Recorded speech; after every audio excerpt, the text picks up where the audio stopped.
अस्पताल के आईसीयू में जीवन और मौत के बीच संघर्ष करती अनुपमा इस वक्त होश में नहीं थी, किंतु उसकी आंखों में जीवन का एक एक पल सपना बनकर दृष्टिगोचर हो रहा था। आईसीयू के बाहर इस समय उनके चारों बच्चे खड़े थे, लेकिन हफ्तों से इंतजार करती आंखें अब थक चुकी थी। इस इंतजार ने शायद उन्हें अब तक तोड़ दिया था। उनकी आंखें अब खुलना ही नहीं चाह रही थी। कुछ बेहोशी और कुछ होश के आलम में उनकी आंखों में इस समय सुख और दुख का मिला जुला संगम हो रहा था। कभी परिवार में उन्हें उनका महत्व दिखाई देता, तो अगले ही पल होता हुआ तिरस्कार भी दिखाई देने लगता। आईसीयू के सन्नाटे में उन्हें अपने जीवन की हर घटना एक फिल्म बनकर दिखाई दे रही थी। उन्हें दिख रहा था कैसे वो नई नई शादी करके ससुराल आई थी, कैसे सबने मिलकर उनका गृह प्रवेश करवाया था, किस तरह परिवार में वो सबको साथ लेकर चली थी। पूरी तरह से अपने सारे कर्तव्य निभाते हुए उनके जीवन का सफर जारी था। सास ससुर जेठ जेठानी सबके साथ कितने मधुर संबंध थे। सबके साथ वो मिलजुल कर रहती थी। विवाह के 1 वर्ष के अंदर ही उन्होंने एक पुत्र को जन्म दिया, जिसका नाम रखा गया सुरेश। अभी सुरेश 1 वर्ष का ही हुआ था कि अनुपमा फिर से प्रेग्नेंट हो गई और इस बार उन्हें जुड़वा बच्चे हुए, जिनका नाम सभी ने बहुत सोच समझकर संतोष और राघव रखा। उनके आने से घर में और भी रौनक हो गई। सब बहुत ही ज़्यादा खुश थे, लेकिन परिवार में अभी भी कुछ कमी थी, और वो कमी थी एक बेटी की। सब एक बेटी के लिए तरस रहे थे। अनुपमा की जेठानी राधिका निसंतान थी। उन्हें भगवान ने औलाद के सुख से वंचित रखा था। अनुपमा के आने के बाद उनका खाली घर बच्चों की किलकारियों से गुंजायमान हो रहा था। एक दिन अनुपमा की सासू माँ ने अपनी एक इच्छा उसके सामने रखते हुए कहा, अनुपमा, मैं तुमसे कुछ मांगना चाहती हूँ, क्या तुम मानोगी? हाँ कहो ना माँ, हमारे 3 नाती हैं, लेकिन बेटी के बिना घर कितना सूना लगता है। एक बेटी तो घर में होनी ही चाहिए। उनके इशारे को समझते हुए अनुपमा ने कहा, माँ, ये तो भगवान की मर्जी है। उन्होंने हमें 3 बेटे ही दे दिए, अब इसमें हम क्या कर सकते हैं? अनुपमा बेटा, माता रानी अभी भी तो बेटी दे सकती है ना। अपनी सासू माँ की बात सुनकर अनुपमा ने सोचा, पूरा परिवार एक बेटी चाहता था। एक बार और कोशिश करने में कोई हर्ज नहीं है। उसे सबकी इच्छा पूरी करने के लिए एक चांस लेना जरूर चाहिए। माना 4 बच्चे हो जाएंगे, लेकिन जीजी की भी कोई औलाद नहीं है। इतने सारे लोगों के बीच पता ही नहीं चलेगा और बच्चे बड़े हो जाएंगे। भगवान ने भी उनकी विनती सुन ली और 1 वर्ष के पश्चात उनके घर एक बिटिया भी आ गई। पूरे घर में सभी की इच्छा पूरी हो गई थी। सबकी खुशियां मानो उछाले मार रही थी। उस बिटिया का नाम सबने मिलकर दीप्ति रखा। अनुपमा की जेठानी 4 बच्चों को बहुत प्यार करती थी। वो उनका बिल्कुल अपने बच्चों की तरह ख्याल रखती थी, लेकिन अपनी खुद की सूनी गोद रहने का दुख जाने अनजाने, चाहे बिन चाहे उनके अंदर इस तरह बसा था कि वो स्वयं को अधूरा समझने लगी थी। अपने अंदर की इस घुटन को वो कभी किसी से कह भी नहीं पाती थी। इसी कारण धीरे धीरे वो बीमार रहने लगी। जैसे तैसे 5 वर्ष उन्होंने और निकाले और उसके बाद हृदयघात से उनकी मृत्यु हो गई। ऊपर जाने जैसी उम्र नहीं थी राधिका की, लेकिन जब इंसान 24 घंटे दुखी रहता है, अपने अंदर एक दर्द को पालता है, तब कुढ़ते रहने के कारण वो दर्द नासूर बन जाता है। फिर अंत होना तो पक्का ही हो जाता है। जब घर में सुख और शांति का वास होता है, तब कहीं न कहीं से ऐसा कोई हादसा हो जाता है जिससे सुख और शांति को विघ्न बाधा बाहर का रास्ता दिखाकर खुद घर में प्रवेश कर जाते हैं। राधिका की मौत से उनके पति को भी बहुत बुरी तरह तोड़ दिया। वो राधिका से बहुत ही प्यार करते थे, इसीलिए वो राधिका के जाने का सदमा बर्दाश्त नहीं कर पाए और उन्हें ऐसा सदमा लगा कि वो अपने आप को बहुत दिनों तक संभाल नहीं पाए। समय के काल चक्र ने उनका जीवन भी समाप्त कर दिया। धीरे धीरे समय की रफ्तार के साथ बच्चे बड़े होने लगे। अनुपमा के ऊपर बूढ़े सास ससुर की जवाबदारी तो थी ही, साथ में बच्चों के नाज रखरे भी उन्हें ही उठाने पड़ते। सबकी अलग अलग पसंद, अलग अलग फरमाइश। अनुपमा सभी की इच्छा का पूरा पूरा ध्यान रखती थी। यदि कोई छूटता था तो सिर्फ वो स्वयं ही होती थी। जिसका वो कभी ध्यान नहीं रखती थी। सबसे बड़ा बेटा सुरेश इंजीनियरिंग कर रहा था। राघव और संतोष एमबीए कर रहे थे। छोटी बिटिया मेडिकल में थी। सुरेश की पढ़ाई पूरे ही होते ही उसकी दूसरे शहर में नौकरी लग गई। सुरेश की नौकरी लगने से अनुपमा जितनी खुश थी उतना ही दुखी वो उसके दूसरे शहर जाने के कारण थी। लेकिन नौकरी तो करना ही था, इसीलिए वो अपने आंसुओं को धैर्य के अंदर घोलकर पी गई। इसी बीच अनुपमा और उनके पति मनोहर ने सुरेश का विवाह भी निश्चित कर दिया ताकि उसे अकेले रहकर परेशान ना होना पड़े। विवाह होते ही सुरेश अपनी पत्नी को लेकर चला गया। सुरेश की ही तरह राघव और संतोष की भी नौकरी लगते ही अनुपमा और मनोहर ने उनका भी विवाह कर दिया। विवाह के बाद वे दोनों भी अपनी अपनी पत्नी को लेकर घर से दूर चले गए। अनुपमा का दिल दुखी था, पर वो कहे तो किससे। बच्चों को अपने पल्लू से बांधकर तो वो नहीं रख सकती थी। वो सोच रही थी कि जब जब जो होना है तब तब वो होता ही है। भाग्य के लिखे को कोई बदल नहीं सकता। अब घर में बची थी दीप्ति, जो उसके साथ मेडिकल कॉलेज में पढ़ने वाले एक लड़के से प्यार करती थी। पढ़ाई पूरी होते ही उसने भी अपनी मां अनुपमा के सामने प्यार का इजहार करते हुए कहा, मम्मा मैं राहुल से प्यार करती हूँ। वो 2-3 बार मेरे साथ घर भी आया था। हाँ हाँ मुझे याद है। दीप्ति प्यार करती हो ये तो हम दोनों ही जानते हैं। लड़का अच्छा है, डॉक्टर है, लेकिन इतनी भी क्या जल्दी है बेटा। अभी आगे पीजी भी कर लो। नहीं मम्मा, पीजी तो शादी के बाद भी हो जाएगी। राहुल के माता पिता जल्दी कर रहे हैं, उनकी बात तो माननी ही पड़ेगी, वरना उन्हें बुरा लगेगा। अनुपमा ने सोचा अपनी खुद की माँ को बुरा लगेगा, दुख होगा शायद, ये दीप्ति सोचना ही नहीं चाहती थी। जबकि वो जानती थी कि उसके तीनों भाइयों के जाने से घर सूना हो गया है। उसे थोड़ा इंतजार करना चाहिए था, अब वो भी चली जाएगी। खैर, उन्होंने उसकी इच्छा के मुताबिक उसका भी विवाह कर दिया। अब चारों बच्चे अपने परिवार के साथ अलग अलग अपना जीवन व्यतीत करने लगे।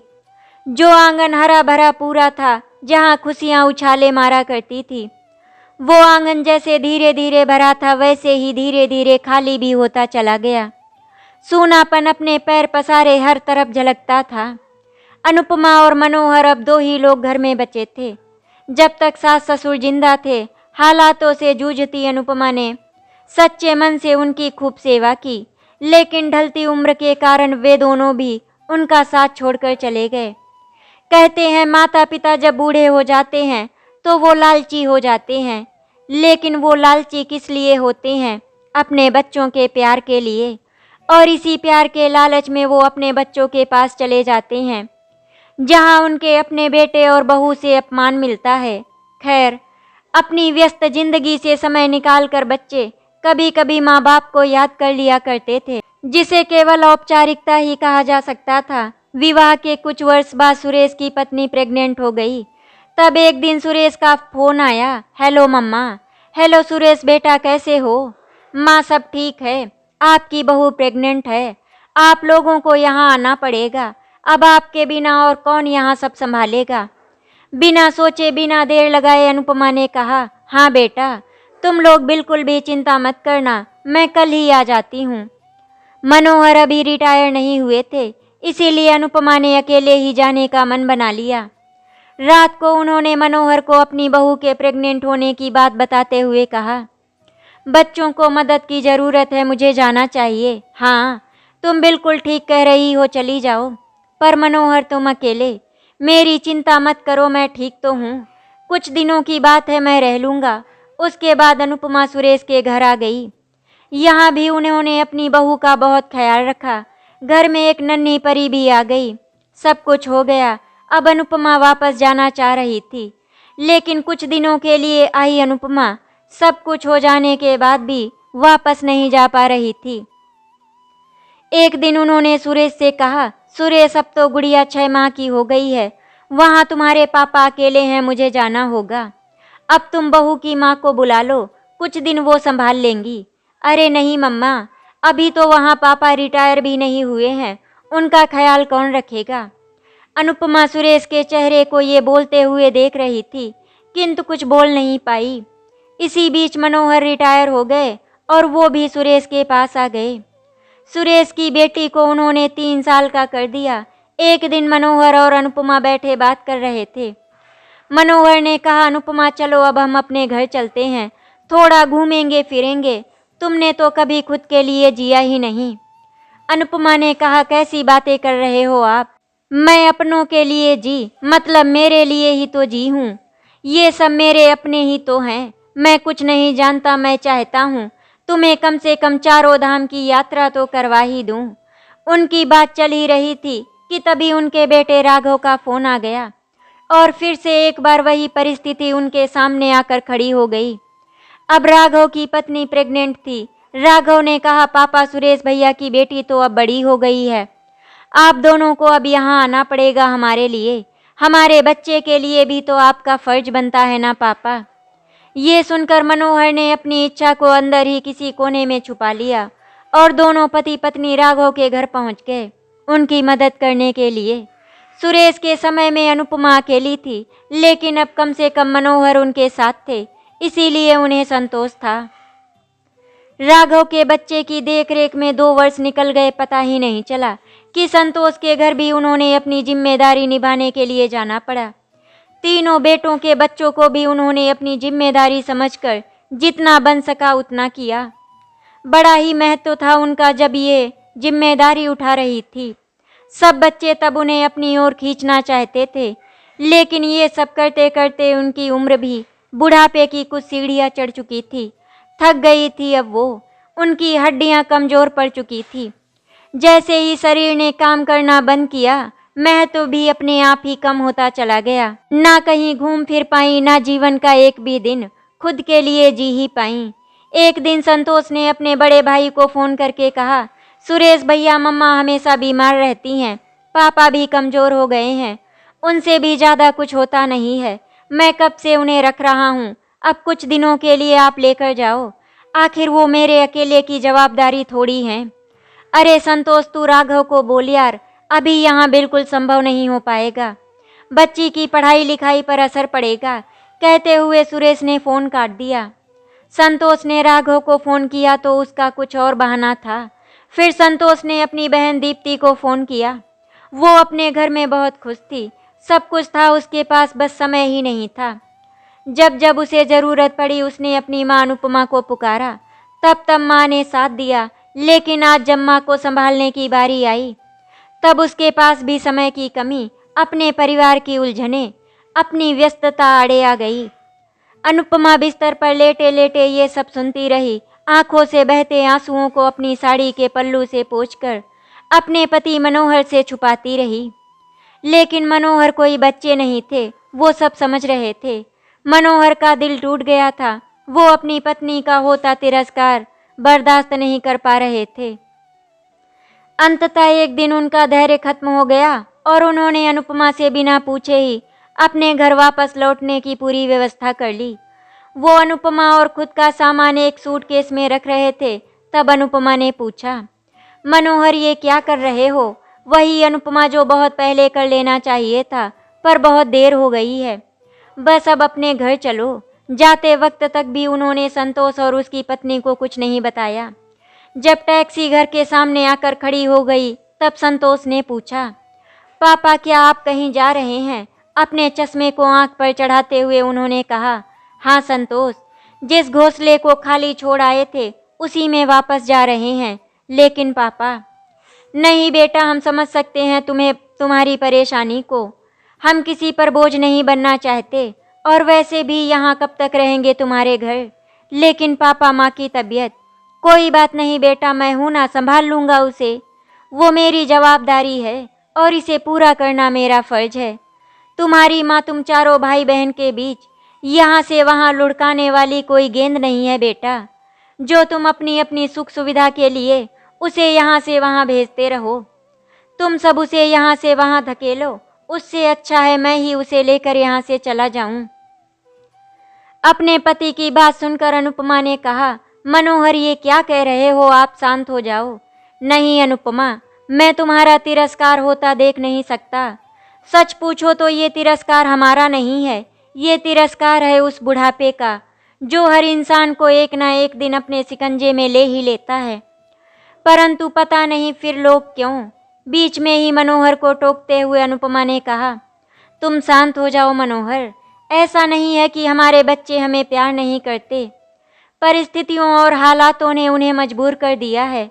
तुम बच्चों को गलत मत समझो। हाँ, मैं समझ रहा हूँ अनुपमा, गलती हमारी ही है। हमें खुद ही बच्चों को हमारी जिम्मेदारी से बचा लेना चाहिए था। हमें खुद ही अपने घर वापस चले जाना चाहिए था। संतोष अपने पिता की नाराजगी आगे कुछ भी नहीं कह सका। वो चुपचाप खड़ा सब कुछ सुन रहा था। इस तरह मनोहर और अनुपमा ने संतोष का घर छोड़ दिया और पहुंच गए अपने पुराने आशियाने में। घर खोला तो वहां उन्हें वही अपनापन दिखाई दिया। ये था उनका स्वयं का घर, जहां से कभी कोई उन्हें कहीं भी जाने के लिए नहीं कह सकता था। यहाँ सब कुछ उनके नियंत्रण में था। वो अपनी मर्जी के मालिक थे। वहाँ की तरह हर काम पूछ पूछ कर करने की जरूरत नहीं थी, ना ही यहाँ से वहाँ भेज दिए जाने की चिंता ही थी। कुछ समय बीता, लेकिन अनुपमा अंदर ही अंदर कुढ़ती रही, ये सोचकर कि कितना किया सबके लिए, लेकिन उनके लिए किसी के पास समय नहीं बचा। ये ऐसा कड़वा सच था जिसे वो जानती थी, बस मनोहर के सामने छुपाती थी ताकि उन्हें दुख ना पहुँचे। धीरे धीरे अनुपमा की तबीयत बहुत ज़्यादा खराब रहने लगी। मनोहर अब हमेशा उसकी सेवा करते रहते। वो चाहते थे कि जब तक अनुपमा की सांसें चल रही हैं, उन्हें भी अपने आप को संभालना है। लेकिन भगवान सबकी हर इच्छा पूरी कहाँ होने देते हैं। शारीरिक थकान और मानसिक पीड़ा ने आखिरकार उन पर हमला कर ही दिया और अंततः वो अनुपमा का और अधिक समय तक साथ नहीं निभा पाए। अचानक ही हार्ट अटैक से उनका जीवन समाप्त हो गया। अब अनुपमा सच में अकेली हो गई। जो सबसे ज़्यादा उनका अपना था, वही साथ छोड़कर चला गया। अनुपमा का दिल टूटा जा रहा था। बच्चों को खबर कर दी गई थी। कुछ अड़ोस पड़ोस के लोग भी जमा हो गए थे। अनुपमा अपने पति के अंतिम दर्शन के लिए भी स्वयं नहीं उठ सकती थी। अपने बेटों के इंतजार में उनकी आंखों की पुतलियां बार बार वहां से यहाँ घूम रही थी कि तभी उन्हें अपने घर के आंगन में कुछ शोर सुनाई दिया। उनका बड़ा बेटा सुरेश अपने परिवार के साथ वहां पहुंच चुका था। धीरे धीरे संतोष, राघव और दीप्ति भी अपने अपने परिवार सहित इस दुख की घड़ी में वहां पहुंच गए। पिता का अंतिम संस्कार होने के बाद अब समस्या थी माँ। उन्हें कौन संभालेगा। चारों भाई बहनों के बीच ये चर्चा का विषय बन गया था। वो सभी आपस में बात कर रहे थे कि माँ ने तो अब पूरी तरह से बिस्तर पकड़ लिया है। उन्हें संभालना अब बहुत ही मुश्किल काम है। सुरेश ने अपने भाई बहनों को बुलाकर कहा, देखो हम सब मिलकर 3-3 महीने माँ को रखेंगे। ये सबकी जवाबदारी है। उन्होंने कोई मुझे अकेले को पाल पोस कर बड़ा नहीं किया है, तुम्हें भी किया है। उस जगह सन्नाटा सा छा गया था, मानो सभी को साफ सूंघ गया हो। सबके पास यूं तो कोई न कोई बहाना था। कमरे में पसरे सन्नाटे को चीरते हुए सुरेश ने कहा, सबकी बीवी नौकरी करती है, मेरी भी करती है, इसीलिए नौकरी का बहाना कोई मत करना प्लीज। और हाँ दीप्ति, तुम इस भ्रम में मत रहना कि लड़की हो। तुम्हारी शादी हो चुकी है तो तुम्हारी कोई जिम्मेदारी नहीं है। तुम प्रॉपर्टी में बराबरी से हिस्सा लेने आई थी ना, क्योंकि वो तुम्हारा हक था। लेकिन अब ये कर्तव्य है, इसे भी निभाना होगा। ये बहाना मत बनाना कि सास ससुर तुम्हारे साथ हैं। हम जानते हैं तुम सबसे अलग रहती हो। मैं कहाँ मना कर रही हूँ भैया, तुम तो बोलते ही जा रहे हो। ले जाऊंगी ना मैं भी 3 महीने के लिए। खैर, सब अपने अपने घर लौट गए। सबसे पहली बारी सुरेश की थी। अब सुरेश के साथ अनुपमा उसके घर पर थी। सब बच्चों की कानाफूसी तो अनुपमा ने भी सुन ली थी। सुरेश के घर वो अपने कमरे में अकेली पड़ी रहती। सुरेश और उसकी पत्नी अपनी नौकरी पर चले जाते और बच्चे स्कूल कॉलेज। अनुपमा ऐसे भी बीमार ही थी, लेकिन बीमारी बढ़ती ही जा रही थी। कमजोरी उसके अंदर समाती ही जा रही थी। कभी ब्लड प्रेशर कम, कभी ज़्यादा। उम्र भी थी, दुख भी था, दर्द भी था और सबसे ज़्यादा तकलीफ देने वाला तिरस्कार भी था। सुरेश के घर 3 माह बीत गए, लेकिन कोई उन्हें लेने नहीं आया। किसी के बच्चों की परीक्षा, किसी के प्रमोशन का समय, किसी की कुछ व्यस्तता। सुरेश समझ गया था कि अब कोई माँ को लेने नहीं आएगा। अपने पति की यादों को अपने सपनों में बसाई अनुपमा। बहुत तबीयत खराब होने के कारण सुरेश के घर से अब आईसीयू में आ चुकी थी। यही वो समय था जब अनुपमा आईसीयू के सन्नाटे में पड़ी मौत की राह देख रही थी। उनकी आंखों में अपने जीवन का घटना चक्र एक फिल्म की तरह घूम रहा था। कभी उन्हें भूतकाल में वो समय दिखाई देता जब वो जवान थी, सबकी ज़रूरतों को हंसकर पूरा किया करती थी, दिन भर घर में भागा ही करती थी। बच्चों को बड़ा करने में उन्होंने तन मन धन सब लगा दिया, अपनी पूरी जवानी खपा दी। उसके बाद अधेड़ उम्र में जब तब हाथ पांव चले, बच्चों के लिए भी करती रही। उनकी ज़रूरतों के लिए अपना पूरा बुढ़ापा खपा दिया। तब सब उन्हें बुलाते थे, माँ हमारे घर आ जाओ, हमारे पास रहो। लेकिन अब अनुपमा विचारों के बवंडर में गोते लगाती रही। उनकी आंखें खुलने के लिए तैयार ही नहीं थी। उन्हें बादलों के बीच अपने पति बाहें पसारे दिखाई देते, तब वो सोचती, वही तो है वो स्थान जहाँ पर वो प्यार से, सुकून से और सबसे ज़्यादा सम्मान से रह सकती हैं। चारों बच्चे आईसीयू के बाहर खड़े इंतजार कर रहे थे कि तभी डॉक्टर ने आकर कहा, मिस्टर सुरेश, अब आप लोग एक एक करके अपनी माँ से मिलने जा सकते हैं।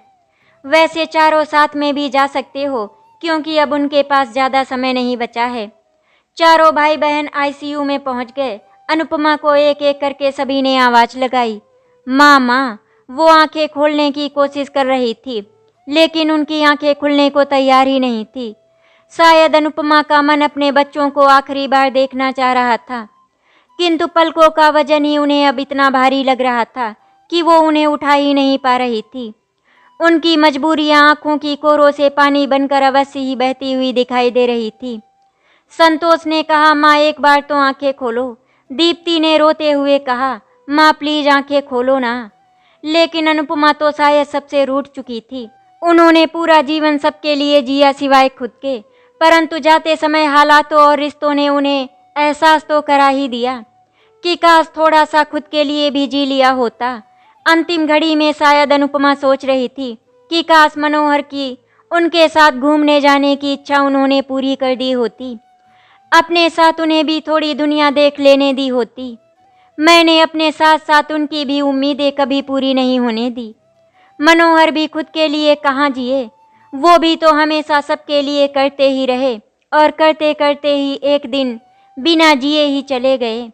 गलती तो मेरी ही थी जो मैंने मनोहर की बात नहीं मानी, वरना दोनों ने नदियों और पर्वतों की हरी भरी वादियों की मस्त हवा का सुख उठा लिया होता। अनुपमा के प्राण निकलने को तैयार ही नहीं थे, आंखें बंद, लेकिन दिमाग कभी जागता कभी सो जाता।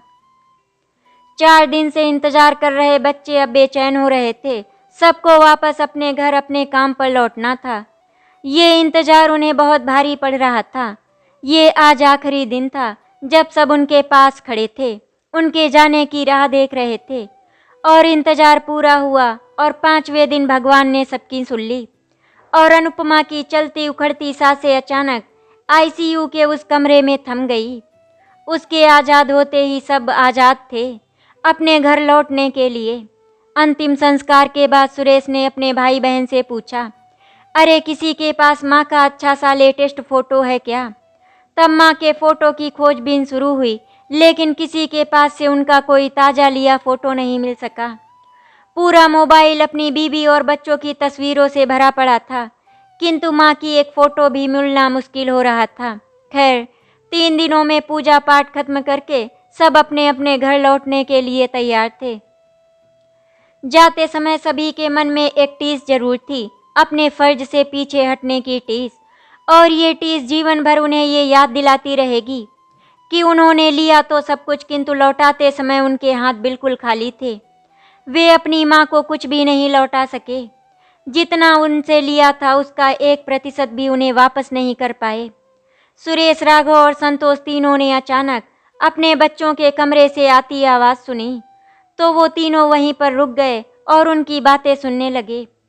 तब उन्हें एक आवाज़ आई। दादी बेचारी प्यार के लिए तरस गईं। दूसरी आवाज़ थी, दरअसल हमारे मम्मी पापा ने उनकी तरफ कभी ध्यान ही नहीं दिया। तीसरी आवाज़ थी, यदि उनका बुढ़ापा ऐसा होगा जब उन्हें कैसा लगेगा। फिर एक आवाज़ आई, मुझसे तो दादी का वो चेहरा जीवन भर याद रहेगा, उदास मुरझाया हुआ चेहरा। हाँ, उनकी आंखें कैसी लग रही थी ना, मानो वर्षों से इंतजार कर रही हूँ। और हाँ, वैसे ही बंद हो गई बेचारी नानी की आंखें। हमारे पापा मम्मी ने बहुत गलत किया है। हाँ, जैसे वो हमें लाड प्यार से बड़ा कर रहे हैं, वैसे ही दादी ने भी उन्हें किया होगा ना। तीनों भाई और उनकी पत्नियां अपने बारे में अपने ही बच्चों के मुंह से ऐसे शब्द सुनकर पानी पानी हो रहे थे। लेकिन ये वक्त है साहब, एक बार गुजर गया फिर हाथ कहाँ आता है। ये सोचते हुए वे अपनी जीवन यात्रा की तरफ आगे समय के साथ चल दिए। लेकिन कल वे जब बुढ़ापे की सीढ़ियों पर चढ़ रहे होंगे, तब समय कैसा खेल दिखाएगा, सोचने वाली बात है। कहीं सच में ऐसा ना हो जाए, जैसा उन्होंने अपने माता पिता के साथ किया है, वैसा ही उनके बच्चे उनके साथ भी करें। आशा करती हूँ आपको हमारी कहानी अच्छी लगी होगी। अगर आपको हमारी कहानी अच्छी लगी तो वीडियो को लाइक एंड शेयर करें, चैनल को सब्सक्राइब करें। वीडियो देखने के लिए आपका धन्यवाद।